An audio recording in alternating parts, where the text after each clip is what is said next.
Please like and subscribe for the latest video.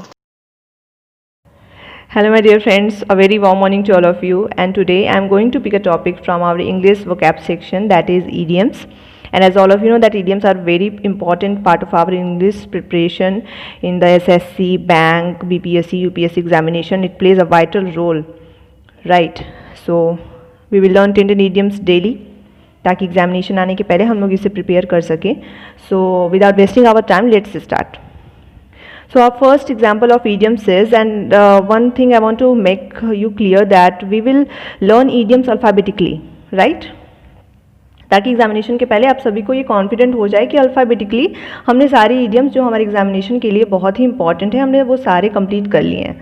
Okay, so here we go. The first idiom is a beehive. Beehive का मतलब होता है मधुमक्खी का छत्ता.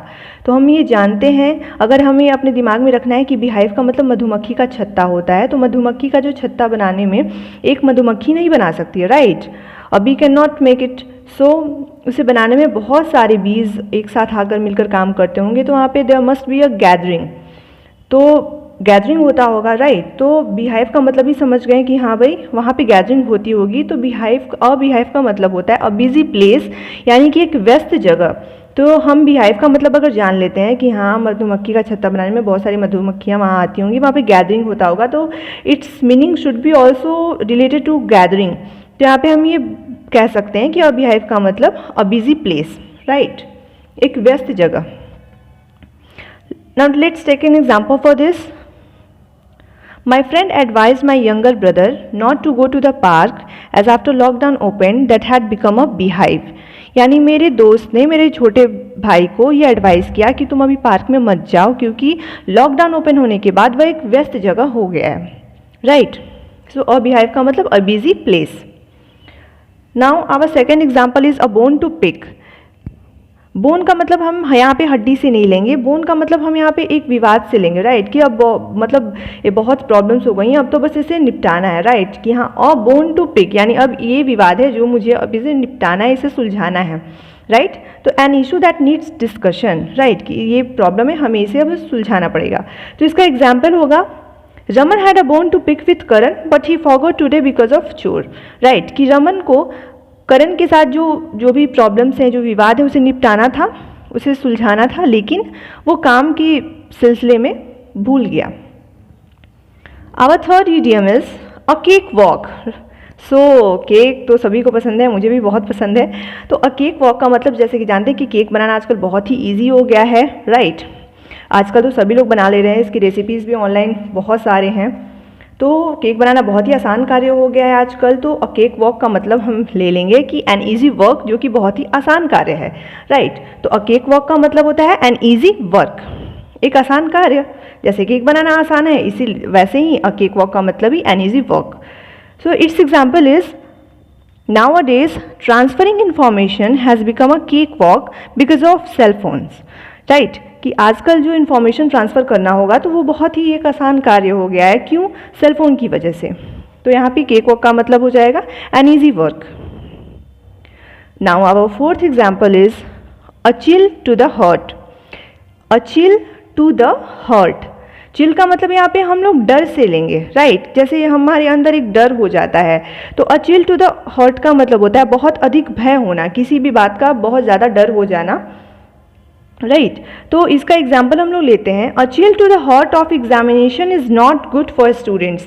यानी कि बहुत अधिक भय, बहुत अधिक डर एग्जामिनेशन का स्टूडेंट्स के लिए अच्छा नहीं होता है, राइट? तो a chill to the hot का मतलब होता है बहुत अधिक भय होना, बहुत अधिक डर जाना. Now our fifth example is a close-fisted person, which I don't like at all. So do you all know what does the mean close-fisted? तो क्लोज का मतलब जैसे कि जानते हैं कि क्लोज होना होता है मतलब कि बंद, right? Which is not open, खुला हुआ ना होना. तो क्लोज फिस्टेड का मतलब उससे लगा लेंगे कि हाँ भाई जो मतलब अपने आप में ही रहता हो, मतलब जो बंद हो. तो क्लोज फिस्टेड का मतलब होता है कंजूस. और इसके आगे यहाँ पे पर्सन ऐड हो गया है, यानी कंजूस व्यक्ति. पर्सन का मतलब व्यक्ति होता है, कोई इंसान. तो अ क्लोज फिस्टेड का मतलब हो जाता है कंजूस व्यक्ति. सो मुझे तो कंजूस लोग बिल्कुल भी पसंद नहीं है. सो इसका एग्जाम्पल भी मैंने ये ले लिया है. I don't like a close fisted person, यानी मुझे कंजूस व्यक्ति बिल्कुल भी पसंद नहीं है. आई होप किसी को भी नहीं पसंद होंगे. So now let's take another example, another idioms. A dime a dozen. A dime a dozen का मतलब होता है एकदम साधारण, राइट यानी कि जो मतलब बहुत ही कॉमन हो, साधारण हो और जो कि एक्सपेंसिव ना हो, यानी कि महंगा ना हो. जो कि डाइम का मतलब होता है, डाइम एक कॉइन होता है, यूएस डॉलर होता है, जो कि 10 डाइम्स मिलकर एक डॉलर बनाते हैं, जो कि 1800 अराउंड में चीज़ों को खरीदने के लिए यूज़ किया जाता था डाइम्स का, राइट. और डजन का मतलब दर्जन आप लोग जानते ही हैं. सो इसका एग्जाम्पल ये हो जाएगा, मतलब एकदम साधारण, राइट. तो इसका एग्जाम्पल हो जाएगा, this dresses are so beautiful but they are a dime a dozen. यानी ये जो ड्रेसेस है वो देखने में बहुत सुंदर लगते हैं, यानी कि आप कभी जब मार्केट में खरीदने के लिए जाते हैं, कुछ कपड़े हो या एनीथिंग, तो बहुत ज़्यादा सोबर होते हैं, तो उन्हें देखने में लगता है बहुत ज़्यादा कॉस्टली होंगे, लेकिन but they are a dime a dozen वहाँ हम लोग यूज़ कर सकते हैं कि लेकिन वो बिल्कुल ही साधारण है, राइट. तो यहाँ पे हम लोग अ डाइम अ डजन का यूज़ कर सकते हैं. Now our another idiom is a flash in the pan. तो फ्लैश का मतलब जानते हैं कि मतलब आना और गया, मतलब जिसका इंटरवल ज़्यादा टाइम के लिए ना हो, जो कि परमानेंट ना हो, टेम्प्ररी हो.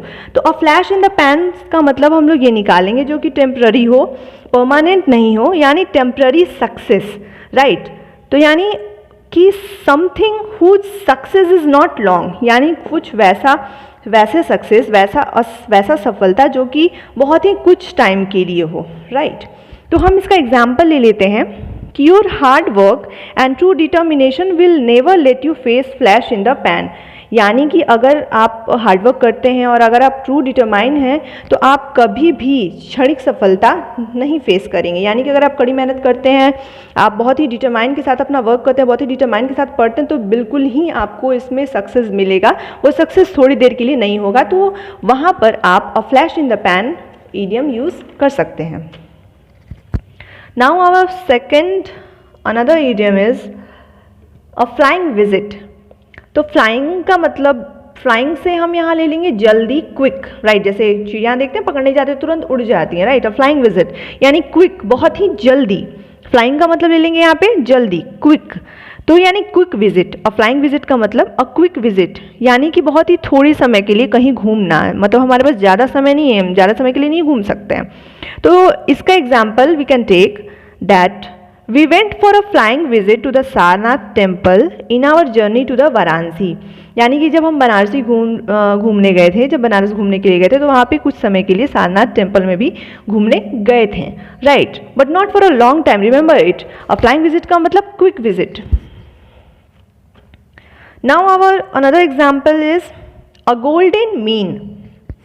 A golden mean का मतलब होता है एक बीच का रास्ता, यानी मध्यम मार्ग. मतलब जब हमें कुछ समझ में ना आए ना कि क्या करें, आर करना है या पार करना है, मतलब कुछ समझ में ना आए, तो हम वहाँ पे आता दिमाग में एक बीच का रास्ता निकालते हैं कि क्या हो सकता है. तो क्या वो गोल्डन अपॉर्चुनिटी हो सकती है, अपॉर्चुनिटी जो कि हमारे लिए बहुत गोल्डन होता है ना, बहुत प्रीसियस होता है, बहुत गोल्डन होता है वो अपॉर्चुनिटी हमारे लिए. तो यहाँ पे गोल्डन मीन से हम लोग ये समझ लेंगे कि एक बीच का रास्ता हमें मिल गया है, जो कि उससे हमें सक्सेस मिल सकती है, जो कि किसी प्रॉब्लम का सोल्यूशन भी हो सकता है, राइट. सो इसका एग्जाम्पल हम ले लेंगे कि if Raman wants to study abroad but without living his parents then he should see for a golden mean. यानी रमन अगर अब्रोड में स्टडी करना चाहता है लेकिन वो अपने पेरेंट्स को छोड़ना भी नहीं चाहता है, तो उसे एक बीच का रास्ता देखना होगा, राइट. तो अ गोल्डन मीन का मतलब होता है एक बीच का रास्ता.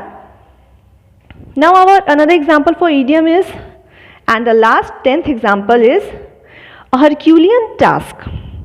हरक्यूलियन का मतलब हम लोग जानते हैं कि हरक्यूलियन का मतलब होता है डिफिकल्ट, बहुत ज़्यादा डिफिकल्ट, कठिन, राइट. तो और टास्क का मतलब कार्य होता है. तो अगर हम हरक्यूलियन का मतलब जान गए कि हरक्यूलियन का मतलब डिफिकल्ट होता है, कठिन होता है, लेबोरियस होता है, यानी कि कठिन, तो इससे हम इसका मतलब ऑब्वियसली लगा सकते हैं कि ये एक डिफिकल्ट टास्क होगा, बहुत कठिन कार्य होगा. तो हरक्यूलियन टास्क का मतलब बहुत कठिन कार्य. And it's example is climbing to the mountain is really a herculean task, right. यानी कि पर्वत पे चढ़ना एक बहुत ही कठिन कार्य होता है, सब लोग नहीं कर सकते, मैं भी नहीं कर सकती हूँ भाई. So I hope that you all got all the idioms here, and I hope you all will understand it. Thank you so much.